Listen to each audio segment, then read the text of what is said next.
Somewhere on Earth in the next 2 minutes, a person is going to be shot. That is the average. And it happens every single day. There are more than 1 billion guns on Earth right now. That is about 1 for every 8 people alive. But how did we even get here? Because not one of these guns was ever supposed to exist. The men who started all of this were not trying to build a weapon at all. They were trying to make medicine, a medicine for living forever. So go back 12,200 years and imagine that job is yours. You have just arrived in China, and you are an alchemist, half scientist, half wizard, and the emperor himself is paying you to find the secret to eternal life. And today, you are fully locked in. You are testing a new recipe. You grind a yellow mineral, some burned wood, and a strange white crystal into one bowl. You lean in close, and your whole workshop explodes. Your hands are burned. Your face is burned. The building around you is catching fire. And you have no idea that you just made the biggest mistake in human history, because that flash in your bowl is going to spend the next 1,000 years getting better at one thing, and every single fix will create a brand new way to die. So, how does that happen? But before we get into that, let's see what gunpowder looks like after 12,200 years of upgrades. Which brings me to today's sponsor, World of Warships. World of Warships is a free-to-play online multiplayer game with more than 850 ships from 13 different nations. Destroyers, cruisers, battleships, aircraft carriers, and even submarines. Whatever you want, this game has it all. And every ship is rebuilt from real historical documents and blueprints from the first half of the 20th century. So, it is basically a floating museum, except you get to take the exhibits into battle. What I like most is that every class plays differently, so winning is not just about firepower. It is about strategy, positioning, and knowing when to strike. The visuals have had a major upgrade too, with new maps, better lighting, storms that can roll in during battle, and water that looks incredibly real. You can go into combat alone or team up with friends and hunt as a pack, and with new ships, nations, events, and cosmetics added every month, there is always something new waiting for you. Whether you are coming back after years away or stepping aboard for the first time, now is a great time to jump in. Use my link below or the pinned comment with the code IMPACTFORCE, and you will get 20 days of premium, the Japanese cruiser, Tenryu, a commander, a port slot, and all the other rewards shown on screen completely free. Thanks to World of Warships for sponsoring this video. Alright, back to the question that started all of this. How does a failed medicine become the machine that changed everything? Well, the first thing you need to know is that your explosion was not rare. All across China, alchemists were blowing themselves up while chasing the exact same dream, because this was not some strange little hobby. The search for immortality was the biggest research project on Earth, and the emperors were not just paying for it from a safe distance. Whenever their alchemists made something promising, they drank it, which was a terrible idea because the recipes were full of mercury and arsenic. Several Chinese emperors died exactly that way, poisoned by their own immortality potions. The potion for living forever already had a body count. But those 3 ingredients in your bowl were something different. The yellow mineral was sulfur, which they used to treat skin problems. The burned wood was just charcoal, the same stuff people use for barbecues. But the white crystal was the special one. It was saltpeter, a crust that grows naturally on cave walls, in damp cellars, and on old manure piles. Yes, one of the main ingredients in gunpowder is something people scraped off dirt that animals had peed on. And we know these explosions really happened because around the year 850, a Chinese text finally wrote them down. It was not a recipe, it was a warning. It described the mixture bursting into flames, burning hands and faces, and setting whole buildings on fire. The first written record of gunpowder in human history is basically one alchemist telling everyone else, "Guys, stop doing this." And here is why it kept exploding. A normal fire has to pull oxygen out of the air, and that takes time. That is why a campfire burns for hours. But saltpeter has oxygen locked inside the crystal itself. So when the mixture catches fire, it does not wait for air. It feeds itself, and the whole batch burns almost instantly, releasing a huge cloud of hot gas out in the open. That is a flash and a bang, but trap that gas inside something with walls, and the pressure has nowhere to go. So it blasts out through the weakest point. That is the basic idea behind every gun ever made. A fire that carries its own oxygen locked inside a tube. The alchemists had no idea why it burned that way, but they knew they had found something powerful. So they gave it a name, and the name tells you exactly what kind of people discovered it. They did not call it a powder. They did not call it a weapon. They called it huo yao, which means fire medicine. because in their minds this was still medicine research. It just needed some changes. The deadliest discovery in human history began its life filed in the medicine cabinet. For about 200 years, fire medicine stayed mostly harmless. It was used in fireworks, flares, and flaming arrows. Then war found it. In the year 1132, at the siege of a Chinese city called Dayan, defenders on the walls were holding something brand new, a long spear with a bamboo tube tied to the tip, packed with fire medicine. Now put yourself on that wall. An enemy soldier is climbing a ladder toward you. You lower the spear, touch a flame to the fuse, and the tube bursts into a roaring jet of fire pouring straight into his face. They called it the fire lance. It was a one-shot flamethrower on a stick, and it only burned for a few seconds. But for those few seconds, you were holding a dragon. Now, here is the accident inside the accident. Soldiers started packing junk into the tubes along with the powder. Broken porcelain, scrap iron, small stones, anything to make the flame nastier. But then somebody looked at the wounds afterward and noticed something strange. The flame only reached about a meter. The junk flew much farther, and it punched deep into bodies. The garbage was doing more killing than the fire. So over the following decades, the weapon flipped, the flame stopped being the point, and the stuff flying out of the tube became the point. Nobody sat down and invented the bullet. The bullet began as trash packed into a bamboo tube. But here is where the whole design hits a wall. If you want the junk to fly farther, you need more powder. And bamboo can only hold so much pressure.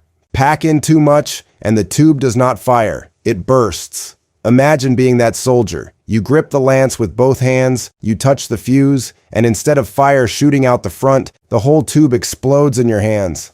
Your own weapon blows your hands off. That happened often enough that Chinese metal workers were given a new job. Build a tube that cannot burst. So they cast it in bronze. And the moment the tube became metal, it stopped being a fire lance. It became a gun. And we still have the oldest gun ever made. It was dug up in Heilongjiang province in northern China, and it dates to the year 1288, matching a battle recorded there that same year. It is a small bronze tube about the length of your forearm, weighing 3.5 kilograms. No trigger, no handle, no sights, just a metal pipe with a hole for the fuse. And you do not have to imagine what firing that was like. While researching this video, I found footage of one of these early hand cannons, rebuilt and fired. Watch this. 13th century hand cannon. That is it. That is the ancestor of your modern pistol. A pipe, a fuse, and a bang. And every musket, every rifle, and every pistol that came after is a descendant of that pipe. And the gun did not stay in China. In the 1200s, the Mongol Empire was fighting wars from the Pacific coast all the way into Europe. And gunpowder traveled with those armies. Within decades, the recipe was everywhere. By 1326, an English manuscript contains the first European picture of a gun. It is a strange vase-shaped pot lying on a table and firing a giant arrow. The artist drew it carefully and explained nothing because there were no words for it yet. Europe took the idea in one direction, bigger, because Europe had a wall problem. Every Syrian city was wrapped in stone walls that had held off armies for centuries. And in 1453, gunpowder ended that era in less than 2 months. A Hungarian engineer named Orban built the Ottoman Sultan a monster, a bronze cannon over 8 meters long, firing stone balls heavier than 3 grown men, dragged toward Constantinople by 60 oxen. The walls of Constantinople had stood for 1,000 years. Orban's cannons hammered them day after day until they cracked and the city fell.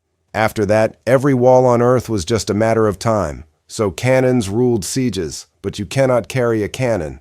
Soldiers needed that power in their hands. So gunsmiths shrank the tube back down into the hand cannon, a metal barrel mounted on a wooden pole, and that created a problem that sounds ridiculous today. You could not aim it. To fire, you held the weapon in one hand and pressed a burning cord into a small hole on top with the other, which means at the exact moment of firing, you were looking at the hole, not at the enemy. Early gunners pointed the barrel in a general direction, looked away, and hoped. The fix arrived in the 1400s, and it was the first real trigger. They called it the matchlock. A small metal arm held the burning cord for you, and when you squeezed a lever, the arm swung down and pressed the cord into the powder. That one mechanism changed the shape of war. For the first time, both hands held the weapon, and both eyes stayed on the target. Guns finally looked like guns, but the matchlock had a fatal flaw, and it was hanging right there on the weapon, the burning cord itself. Rain put it out so armies could not fight in bad weather. At night, the glowing tip gave away your position in the dark, and every soldier was walking around with an open flame just inches from the bag of gunpowder on his belt. The gun worked. The fire was the problem. So around the year 1500, gunsmiths built a gun that made its own fire. It was called the wheellock, and it worked exactly like a cigarette lighter. A steel wheel wound up with a key like a clock spun against a piece of pyrite, that shiny yellow rock people call fool's gold, and sprayed sparks into the powder. No cord, no flame, nothing for the rain to kill. You could carry it loaded, hidden under a coat, and fire it in an instant. There was just one problem. The clockwork inside was so complex that only master craftsmen could build it, at prices only nobles could pay. The wheellock was a brilliant answer that no army could afford. The answer armies could afford came around 1610 from a French gunmaker named Morin le Bourgeois, working for King Louis XIII. His design was almost embarrassingly simple. Clamp a piece of flint into a spring-loaded arm, pull the trigger, and the flint snaps forward, scrapes down a steel plate, and throws sparks into the powder. That is the flintlock. It was cheap, strong, and reliable. And it stayed the standard weapon of the entire world for 200 years. Napoleon's armies carried flintlocks. The American Revolution was fought with flintlocks. But here is the part nobody tells you about those 200 years. The gun still had one huge weakness, and it shaped what every battle looked like: loading. To fire a single shot, a soldier had to stand up, pour powder down the muzzle, ram a lead ball down after it with a rod, prime the pan, and pull back the arm. For a trained soldier under pressure, that took about 20 seconds. 20 seconds of standing completely helpless while men ran at you with bayonets. And this is exactly why old battles look so strange to us. Long lines of men standing upright in the open, firing all at once. They were not being stupid. They were surviving. You fired together so that while your row reloaded, the row behind you stood ready. The whole formation was a machine built around one flaw, those 20 seconds. And the man who started fixing that flaw was not a general. He was a Scottish church minister named Alexander Forsyth, and his problem was ducks. Forsyth loved duck hunting, and his flintlock kept betraying him in the marsh. When he pulled the trigger, the powder in the pan flashed. First, a bright puff of light, and only then, a split second later, did the gun actually fire. The duck saw the flash and dove before the shot arrived, every single time. So, in 1807, this country minister patented a new kind of chemical, one that needed no spark at all. It exploded the instant you struck it. Now, ignition was instant, sealed, and waterproof. No flash, no delay, no wet powder. Rain had been beating guns for 600 years, and it finally lost because ducks kept dodging a clergyman. From there, the last step was almost obvious. By the 1860s, gun makers took everything one shot needs, the striking chemical, the powder, and the bullet, and sealed all of it inside one small brass case, the cartridge. Loading stopped being a 20-second ritual and became a 1-second motion. And once loading was instant, you could stack cartridges in a magazine and fire them one after another.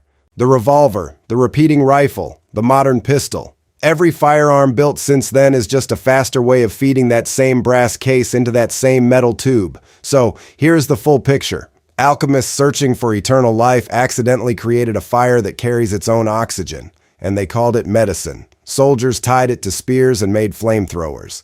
The garbage packed into those tubes turned out to be deadlier than the flame. So, the projectile took over. Bamboo burst. So the tube became bronze. The tube grew into cannons and brought down 1,000-year-old walls. Then it shrank back into human hands, where every version of it carried a flaw. You could not aim it, so the matchlock. Rain killed the cord, so the wheellock. Nobody could afford it, so the flintlock. 20 helpless seconds, so a duck-hunting minister invented instant ignition. And a small brass case finished the job.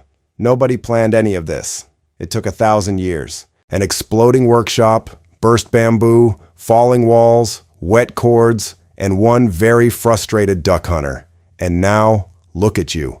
You will hear that sound again tonight in a movie, a show, a game, and it will cost you nothing, not even a flinch. But every gunshot you have ever heard, real or on a screen, is the same chemical event that exploded in that alchemist's bowl 12,200 years ago. Fire medicine going off inside a metal tube. The men who discovered it were trying to defeat death itself. Instead, they handed death its favorite tool, and somewhere on Earth, in the next 2 minutes, another one is going to go off. They were searching for eternal life. Think about that the next time you hear one.